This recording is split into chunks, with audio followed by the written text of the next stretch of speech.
સદગુરુદેવની જય। આપ દરેક પ્રેમી અંશોને મારા નમસ્કાર, પ્રેમ પ્રણામ। જય ગુરુદેવ।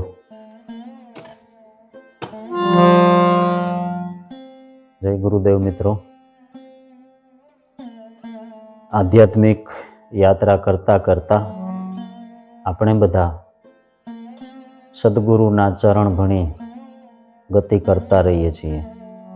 ત્યારે શું કરીએ છીએ તો કે ભજન, સત્સંગ આ સાંભળીએ છીએ અને સાથોસાથે ભાઈ કંઈક કમાઈ કરી લેવાની છે। સંતોએ આપણને કમાઈ કરવા માટે ભલામણ કરી છે। કેવી કમાઈ કરવી, શું કમાઈ કરવી? એક વિચાર આવે કે સત્સંગ અને ભજનો તો ઘણા બધા સાંભળ્યા છે ભાઈ, ઘણા બધા સત્સંગના પ્રોગ્રામો આપણે સાંભળીએ, ઘણા બધા સત્સંગ સાંભળતા હોઈએ, પણ એનાથી આપણને ફાયદો શું થાય છે, શું ફાયદો થયો છે? આનો વિચાર પહેલો કરવો જોઈએ। જો સત્સંગ સાંભળવાથી કાંઈ ફાયદો થતો ન હોય તો આવો સત્સંગ છે આપણા જીવનમાં કાંઈ અસર ન કરતો હોય તો આ સત્સંગ છે એ વ્યર્થ ગણવો। પણ આપણી ક્યાંક ખામી હોય તો એ ખામીને જોઈ, સુધારી, એને સમજી અને એ ખામીને સુધારવા માટે આપણે પ્રયત્નો કરવા જોઈએ। કંઈક આપણી ખામી હોય, કંઈક ખામીઓ જે સદગુરુ છે, સદગુરુ આપણને કંઈક ખામી હોય તો એ આપણને બતાવે અને એ ખામી બતાવે તો એ ખામીને લઈ અને આપણે આપણા જીવનની સાર્થકતા, જીવનનું કંઈક જે આપણું લક્ષ્ય છે એ લક્ષ્ય પ્રાપ્તિ તરફ ગતિ કરવી જોઈએ। આ ગતિ ક્યારે થાય કે તો જો જીવનની અંદર, આપણા જીવનની અંદર કંઈક એવું કર્મ હશે, એટલે તો કહ્યું છે કે કર્મ પ્રધાન જગ કરી રાખા, કંઈક કર્મ કરવું પડશે। ગુરુ ગોરખનાથ મહારાજ પોતાની એક વાણીની અંદર કહે છે, સદગુરુદેવની જય, ઉગમેશ્વર સાહેબની જય। નામ હે નિર્વાણ, હે દાતા નામ હે નિર્વાણ, ખમૈયા ખલકો પેરો રે, હે દાતા નામ હે નિર્વાણ, નામ હે નિર્વાણ, હે દાતા નામ હે નિર્વાણ, ખમૈયા ખલકો પેરો રે, હે દાતા નામ હે નિર્વાણ। ગુરુ ગોરખનાથ મહારાજ અહીંયા એવું કહે છે કે આ નામ એ જ નિર્વાણ છે, નામ એ જ નિર્વાણ પદ છે કે હે દાતા, ખમૈયાનો ખલકો પહેરી લ્યો। આ પરમાત્માનું, સદગુરુનું જે નામ છે એ નામ એ જ નિર્વાણ પદ છે। તો કયું નામ? કે નામે પાતક છૂટીએ, નામે નાશે રોગ, નામ સમોવડ કોઈ નહીં, જપ તપ તીરથ ને જોગ। નામ વિશે કંઈક આવું કહેવાયું છે કે નામથી પાતક છૂટી જવાય એવું છે। ગમે તેવા પાતક હોય તો નામ થકી એ પાતકો છૂટી જવાય એવું છે।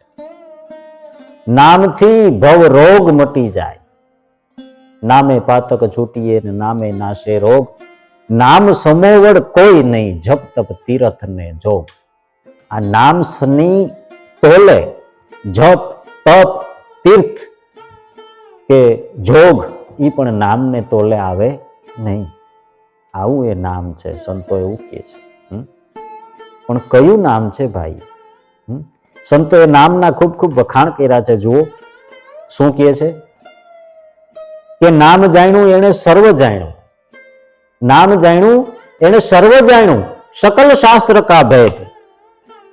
नाम जाण्યું એને સર્વ જાણ્યું, सकल शास्त्र का भेद, પણ बिना नामे नर नरके ગયા, पड़ पड़ चारो वेद। તો ભાણ સાહેબ વળી એક સાખીની અંદર કહે છે, આપણા રવિ ભાણ પરંપરાના આદિપુરુષ એ ભાણ સાહેબ શું કહે છે કે સાચું નામ સાહેબનું, સાચું નામ સાહેબનું જૂઠું નથી જરાય, સાચું નામ સાહેબનું જૂઠું નહીં જરાય, ભાણ કે ભજી લે તો ભારે કામ થાય। આ સાહેબનું નામ એ ભજી લ્યો તો ભારે કામ થાય।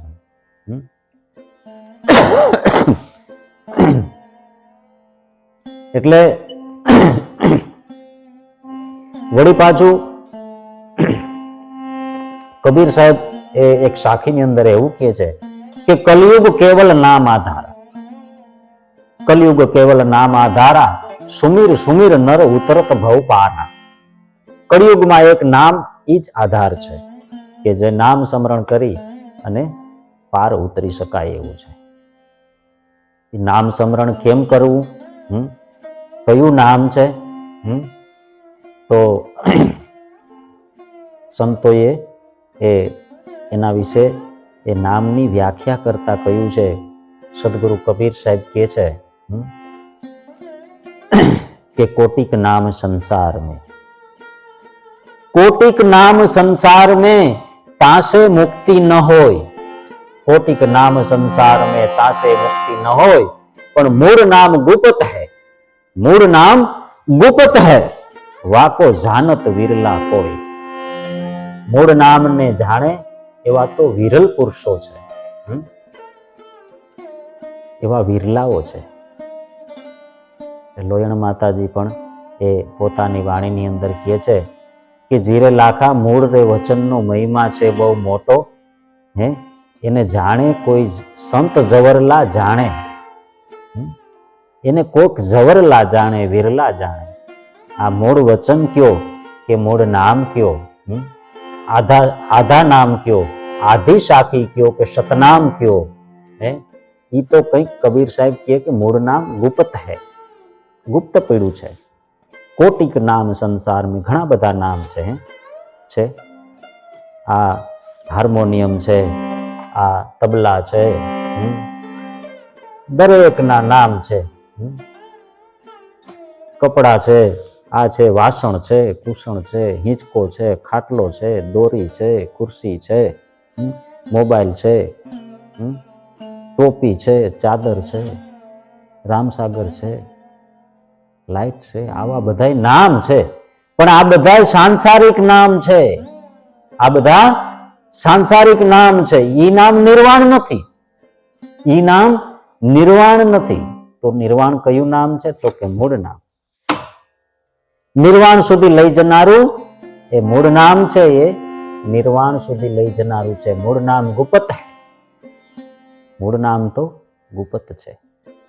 वाको जानत विरला कोई, जेनी सद्गुरुनी जेनी उपर दया थई होय, कृपा थई होय, महाराज जेनी उपर मेहरबान थया होय, एवा संतना बाळको, एवा सद्गुरुना बाळको ए आ नामने जाणे छे।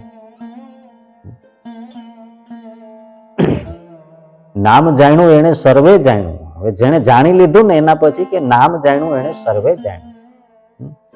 કયું નામ છે તો કે જે દરેકના ઘટની અંદર ગાજી રહ્યું છે ને એની સંતોએ આપણને શાન કરીને એની ગમ આપી છે। શાન મારે શાન એક ગુરુજીની કહું પાનબાઈ, જેથી ઉપજે આનંદ ના ઓઘ। એ શાન કરી અને આપણને એ નામની શાન કરી છે, ઓળખવાની શાન કરી છે। સદગુરુએ એ શાન કરીને ભાઈ, એટલે એ નામ તરફ આપણી દ્રષ્ટિ થઈ છે। એ નામને ઓળખવા માટે શું કરવું છે તો ગુરુ ગોરખનાથ મહારાજ અહીંયા એવું કહે છે, શું કહે છે? आप खोजो मूड बांधो, तेरो याचा पालजी।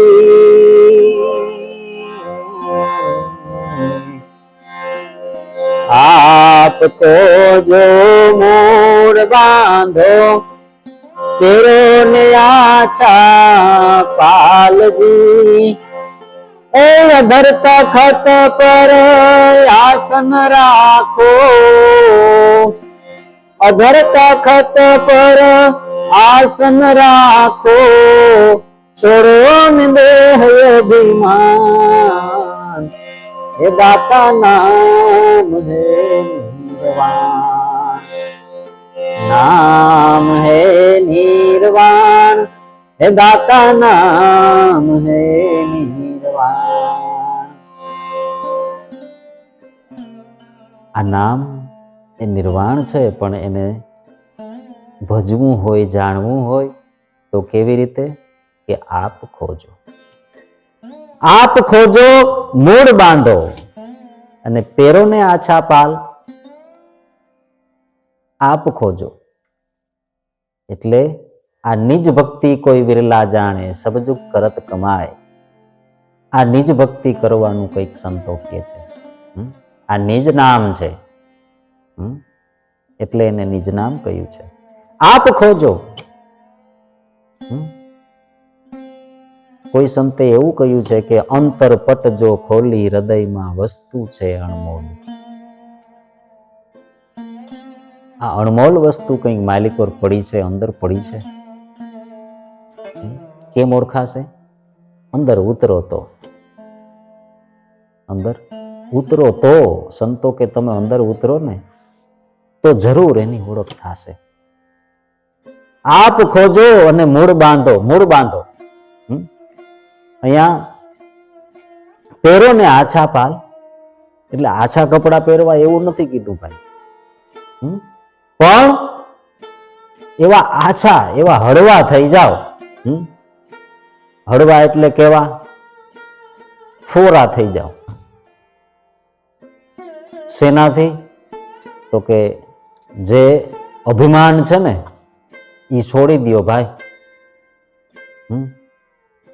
અકળતા છે ને અકળાય છે ને એ અકળાય છોડી દો અકળપણું મૂકી દો એમ ફોરા થઈ જાવ એમ હળવા થઈ જાવ એમ આછા થઈ જાવ અને હળવા થઈ જાય ને નમ્ર થઈ જાય ને તો એનું ખરેખર એનું કામ સરળ થઈ જાય એની આગળ ગતિ સરળ થાય એટલે આપણે આવા હળવા થવાની શિખામણો આપણને દરેક જગ્યાએથી મળતી હોય જુઓ આપણા લોક સાહિત્યની અંદર પણ એ મને યાદ આવે છે તો કહું તમને કે આપણા લગ્ન ગીતો છે ને એની અંદર પણ આવે છે શું કહે છે કે વન રાતે વનમાં મીંઢોળ જા વન રાતે વનમાં મીંઢોળ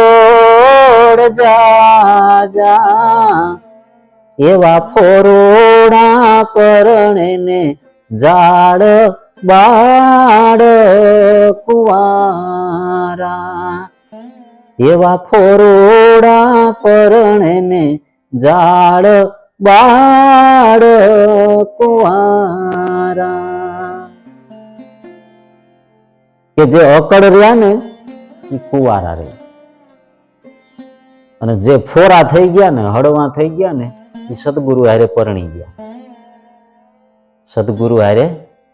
ગયા આ ફોરુડા એટલે પેરો ને આછા પાલ આપ ખોજો મૂળ બાંધો પેરો ને આછા પાલ આ રૂપે આછા પાલ પહેરવાના છે આપ ખોજ કરવાની છે અંદર ઉતરવાનું છે કેમ ઉતરવું છે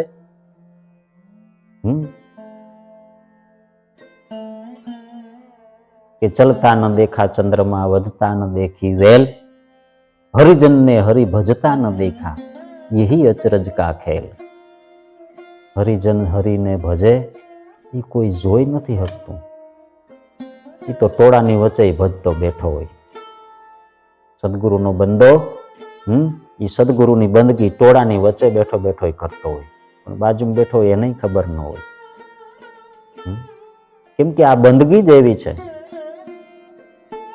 કરી લેને બંદગી આ પલ જાવે, ફેર નહીં આવે. કરી લેને બંદગી, આ બંદગી કરી લેવા જેવી છે.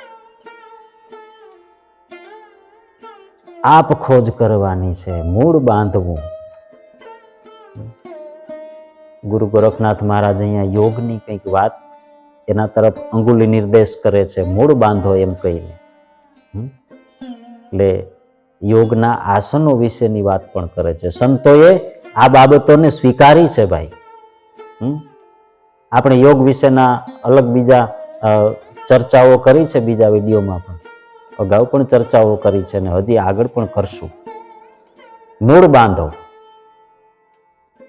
આ મૂળબંધ બાંધવાની કંઈક વાત કરે છે. જેનાથી શું ફાયદાઓ થાય, શું છે એ આગળ આપણે વિડીયોમાં વાત કરી જ છે અને બીજા વિડીયોમાં પણ વાત કરશું, હજી આગળ પણ ચર્ચાઓ કરશું. આપ ખોજો મૂળ બાંધો, પહેરો ને આછા પાલ. અહીંયા એ ચર્ચા કરીએ તો લાંબુ થઈ જાય એવું છે મારા વાલા. અધર તખત પર આસન રાખો. કયું અધર તખત છે? અને છોડી દો ને દેહ અભિમાન છૂટી જાય તો કામ થઈ જાય એવું છે. અધર તખત, એનું તખત, સદગુરુનું તખત હંમેશા અધર જ છે, ઊંચું જ છે. આ પણ અહીંયા યોગની જ વાત છે, સહસ્ત્રારની વાત કરે છે. એ ન્યા તમારું ધ્યાન રાખો, ન્યા દ્રષ્ટિ રાખો, ન્યા સુરતાને સ્થિર કરો, ન્યા રાખો. ગગન મંડળ જ કોઈએ કીધું એને અધર તખત કીધું તો એના માટે શું કરવાનું છે? શરૂઆત હજી આગળ ક્યાંથી કરવી છે? આ અંદર ઉતરવું છે તો પેલા કીધું કે નામ છે એને જાણવું હોય, ઓળખવું હોય, નિર્વાણ પદમાં જવું હોય તો આપ ખોજો ભાઈ. આપ ખોજો, આછા પાલ પહેરો, અધર તખત પર આસન રાખો, દેહ અભિમાન છોડી. હવે એ બધું કરવું છે તો એના માટે પણ આગળ કંઈક કરવાનું છે.